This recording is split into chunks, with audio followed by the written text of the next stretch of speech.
Hi, welcome to the podcast that explores what virtual assistants want business owners to know when they start asking themselves the question, hey, do I need a VA? I'm Rachel Davila, and after 18 years as a virtual assistant going it alone, I experienced the steep learning curve from the other side of the VA client relationship when I hired my own assistant. Joining me on this podcast is a group of friends and colleagues who all have their own take on what busy entrepreneurs need to know to find, hire, and work with a virtual assistant, and mindfully answer the question, hey, do I need a VA? Let's get this episode started.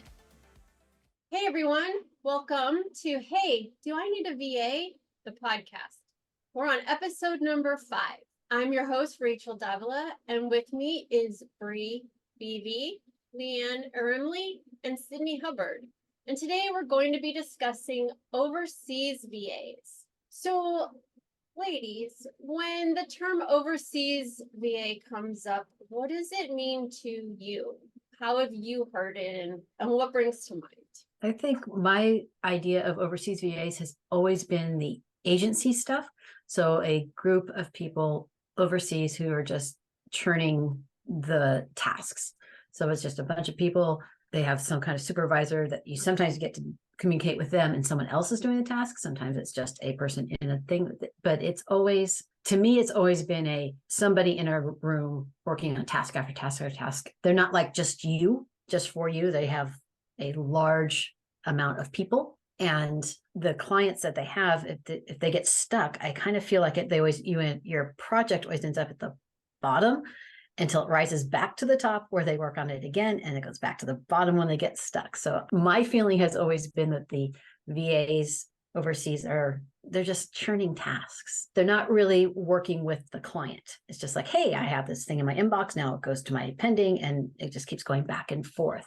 I know there's other VAs out there that are overseas that are like self-employed and that kind of stuff, but all the ones I've worked with have always been more of the agency task-oriented kind of thing. So my view of overseas VAs has always been the lower cost. How fast can they do it? Because they're done piecemeal. In other words, they're paid by the piece that they are doing. I'm assuming there's other, Bree, you've probably worked with other people who are not quite the agency type. Yeah, with some of my clients, they've had previous VAs that were overseas that when I came on, we just kind of combined forces. And my experience has been that they're really great. The ones that I've worked with have communicated directly with the client. And some of the things that we found are, like the time difference and things like that play a factor. But other than that, like we've had really good experiences. We've had where they communicated with us directly. The only kind of parts that we've had is like where that delay in time thing, sometimes you can't get things, something came up last minute, or you notice something that maybe there was a mistake or something, that sometimes there's troubles with the glitches getting sorted out right away. But other than that, yeah, the other version of an overseas VA that I've come across are people from Canada or United States or other places who've moved to, say, Bali or somewhere like that and are working as an overseas VA, which is also a different version of it. Overseas VAs kind of get this rap of being outsourced, more task-driven VAs, more of that doer type versus more of the business partner collaborative executive level type. When we hear the term overseas VAs, I think we automatically go to that $5 VA or the lower end of the price spectrum. But I think it's fair to say that there are pros and cons to working with an overseas VA. So it sounds like if the things that you want to hand off are more task oriented, they're easy, quick, or repetitive tasks, those can be good to hand off versus those bigger picture things. And I kind of feel like most people immediately think the lower cost VAs, the task oriented, throw it over to Fiverr or whatever, and that kind of concept, which is not always what a VA is, but then there is a good reason to use them also. Yeah.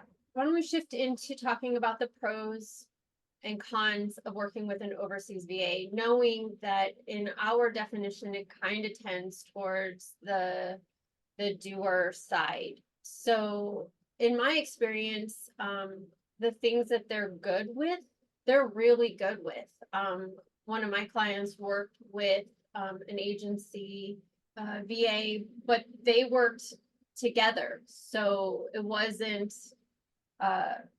he didn't have a number of clients. He did work with my client, and so they did interact back and forth. And he was amazing with social media. He was very interested in the technical side, the learning how to build apps and programming and things like that. Things that I was like, I'm so glad you like it, because I do not. And he was really great at it. And so I did not work with him directly. My client worked with him directly. So in my mind, that was kind of a pro, because, you know, they could go back and forth. What are some pros that you've run into with working with an overseas VA? I found the same thing, that they really like, you know, any of those techie pieces, connecting programs using Zapier, or like any of that kind of stuff, working with email marketing stuff, platforms, and compiling those together.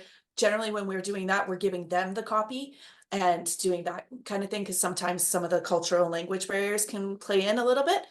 But it's been really good that way, having them set up things ahead of time so that they're ready to flow out, working through some processes and workflows on email sequences and stuff like that. I've had a lot of experiences in, some with the social media stuff as well. Like, you know, if you have some repetitive topics and things like that that are easy to recreate, but then just shift a little bit, that's been really good. In my experience, those are kind of like the biggest areas that we've dipped in for that.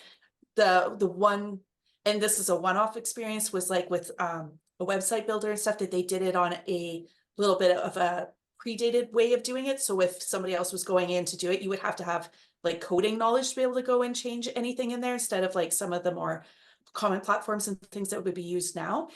So that was just one thing, but that was a one-off, so I don't know how, but it would be a question I would ask, is like the types of things that they do that way, just to make sure you're not having those things. Yeah, most of the pros I found are more of the, hey, can you do this? And then you use the time difference to help you continue the process along. So it's like, hey, I worked until 5 o'clock and I'm now going to go do other things, but I'm going to hand this off to you so you can do all these other pieces. So when I come back, all those pieces that, yeah, I could have done, but you can do them too, are ready for me to go for the next workday. Yeah. So you can actually keep your workday longer without having to work a longer day. That, of course, works only if you've got a good communication. If they're a task person that they only do it a certain way, it doesn't always work. But you can do it for certain things, like the workflow for, you know, MailChimp kind of thing. So you're sending out emails.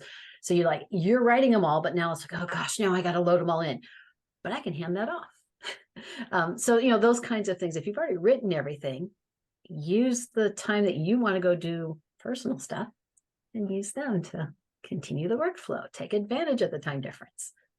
Yeah. Pros are great. Sometimes cons do come into play, and I think that our audience, our potential clients, looking to know what they're looking for. So what are some cons that you can think of to working with an overseas VA? My biggest one has been language barrier.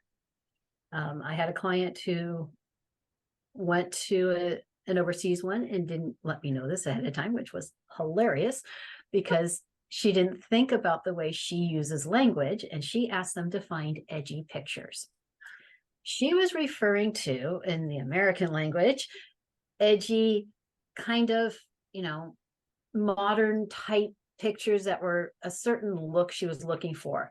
They gave her edges of cliffs, edges of tables. It was hilarious what they gave her. I got to give them credit. The word edgy clearly means multiple things. It was not what she was looking for.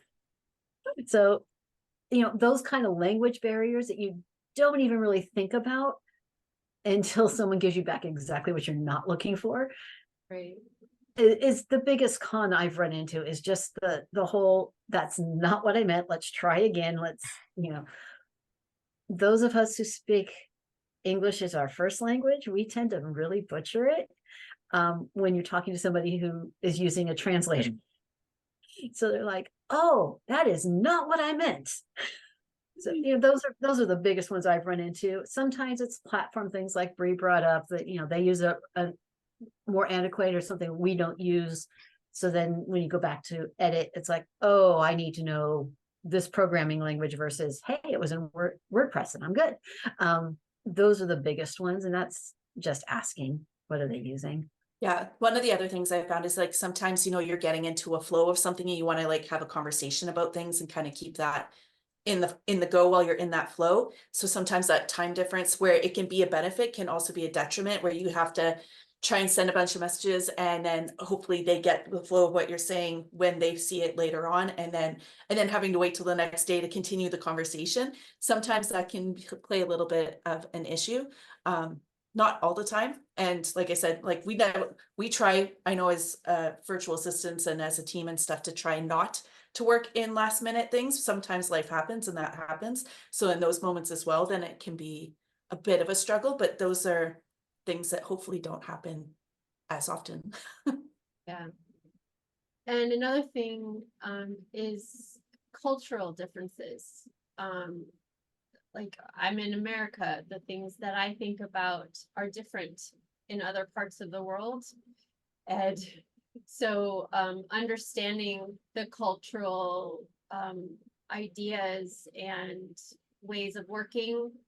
I had an experience that came out of left field for me, but I hired somebody, it was kind of a Fiverr type thing, to teach me a program that I didn't know. And they said yes, and they took my money and then disappeared. And I came to find out later that that's kind of normal when they don't understand something or they're not sure about something. And so it's just something to consider and understand that cultural differences can come into play. But for the most part, if you have your systems, if you have your things, then you can kind of smooth over some of that, or you find somebody who can step in and help out with that. Anything else that we want to talk about in terms of knowing what you're getting into when considering an overseas VA? Something that I kind of want to make explicit about our definition of overseas is that our perspective is exclusively North American, coming from America and Canada.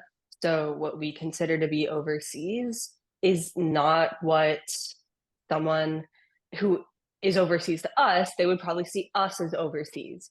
So I think that's something to keep in mind. And something else that I also thought of is the currency exchange, because the US dollar, its value varies from country to country. And so that's why if some VAs wouldn't cost as much because of that currency exchange. And that's not to say that their work is less valuable, because it can be just as valuable and fulfilling. That's true. Good points. If you have any questions about what we brought up today in this episode, please drop us an email at heyvapodcast@gmail.com or reach out to any one of us on our social platforms. We'll put those in the show notes. And thanks for joining us today on this episode of Hey, Do I Need a VA? The podcast. Thank you for joining us on this episode of Hey, Do I Need a VA? The podcast. If you found this episode helpful, please leave a like, comment, or review. And feel free to join our Facebook group, Find, Hire, and Work with a VA, for more tips and tools. If you have any questions, please email them to heyvapodcast@gmail.com. We'll see you next time.